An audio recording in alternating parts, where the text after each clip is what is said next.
and Maharashtra State Electricity Transmission. He also served at the Indian Embassy Tokyo and is Honorable Minister Economic and Commercial. So let's put our hands together, ladies and gentlemen, to welcome Chair for his visit. Honorable distinguished guests on the dais, Lieutenant General Seth, who's President of FAST, two secretaries whose legacy I inherited as Secretary Tourism, Mr. Bez Barua and Mr. Zutshi, Mr. V.P. Agrawal, whose legacy I inherited as Chairman Airports Authority of India, because I also got to an occasion to work there. Mrs. Jyoti Mayal, who's the only lady on the dais, and we've heard her speak, and she's a doyen of the industry, and I've seen her, act in action while in the ministry and even after my retirement last year. And friends, ladies and gentlemen who are all present here, first of all, my best wishes for World Tourism Day. It couldn't be a better time for tourism in India, and as most of us know, that tourism in India is today in a sweet spot. Now, it is a challenge for me because so many speakers have spoken on various aspects of what is to be deliberated in the seminar today, what is the current state of play, which Jyoti talked about. So I'll start on a lighter note because the speaker introduced myself, and many people used to question me as to how I landed up in the tourism sector. And because my previous 10, 12 years were worked in infrastructure, or I was working in finance. I was posted in Tokyo as Minister Economic, which was a finance ministry post, and then I was in the power sector dealing with airports. And I think the only link was what I did in the initial parts of my professional career, which could be an indication for the young students who are here, that what you do initially is comes back and serves you later on in life. Unlike Suman, who is one of the longest serving people in the tourism sector currently, he is served at the state level, he is served at the national level, he is also served internationally. He worked in the World Tourism Organization as a representative from Government of India. I had no such opportunity. But my first years of my professional career, I was posted in one of the most important tourism destinations of the country, at Aurangabad in Maharashtra, where Ajanta and Ellora are located. And I spent 5 years there as district trainee, as assistant collector, and then I got promoted as CEO Zilla Parishad. In fact, many people used to joke at that time that he has become part of the Indian Aurangabad service because he spent 5 years there. But that stint at Aurangabad took me very often to Ajanta, Ellora, Daulatabad and Krishneshwar temple, which is now one of the Jyotirlingas. So it was Jyotirlingas. Ajanta, Ellora, you all have heard of. Daulatabad fort, which used to be the capital of India, they're all located there. And in my 5-year stay, I got the opportunity because I'm talking about the early 90s. So there were not very good English guides available there. So many a time when a dignitary would come, I would have to double up as an English guide. So I had to read up a lot and take them around. But 3 dignitaries stand out. I took many national as well, but 3 stand out. One was Helmut Kohl, the Chancellor of Germany. I had the distinction of taking him around. Then La Wałęsa, you pronounce his name as that, but he was a famous Polish leader who was the Solidarity leader. He came to India and he visited. And the Crown Prince of Thailand, because in Thailand there is when you get married, especially the royal family, they come and visit the Buddhist centers in India, and they came to Ajanta and Ellora. They came in a special jet from Bangkok and visited Ajanta and Ellora. That was a great experience also.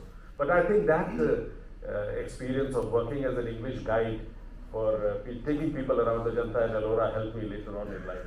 Anyway, that was on a lighter note from all the very enlightening stuff that you've heard.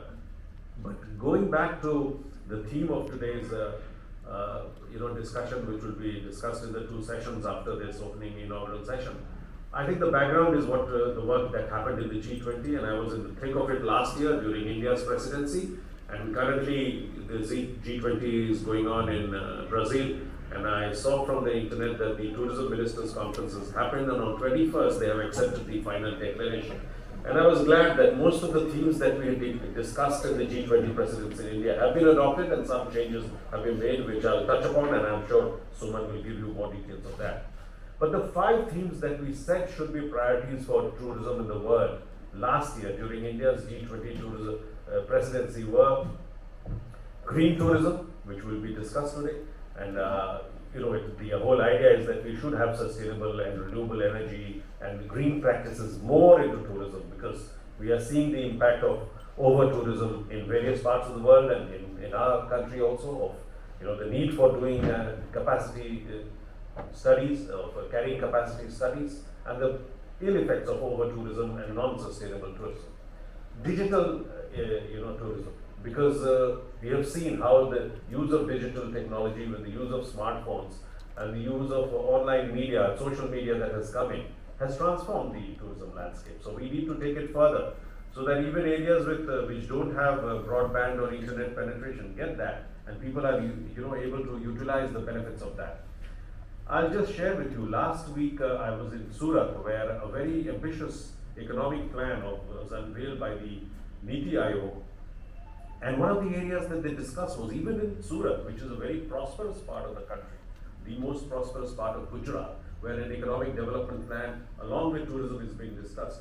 Broadband penetration, internet penetration was an issue, even in such a prosperous part of the country. So I think that is something that we need to focus on if we're talking about digital tourism, and we need to make the digital access open to all. The third thing, very important, which Jyoti also mentioned, was skilling. With the tourism, the pace at which it is growing, it is almost, the growth every year is double digit now in terms of percentage growth, and it will continue to grow. The aim of the policy when we discussed was that we need to have a $1 trillion tourism economy in India by 2047. Now, if we are taking the tourism economy to that level from today's level of about 140, 150 billion, then obviously you need a large amount of manpower. And if the ambitions that we have, then obviously we need a large amount of not only the quality manpower, not only the quantity, but we also need quality manpower. So the need for skilling, otherwise we will, lose the bus, because we have a large amount of youth who wants to get into the workforce, but if we have this scale and speed going on, if we don't skill our youth properly, we will not have the quality that we are looking for.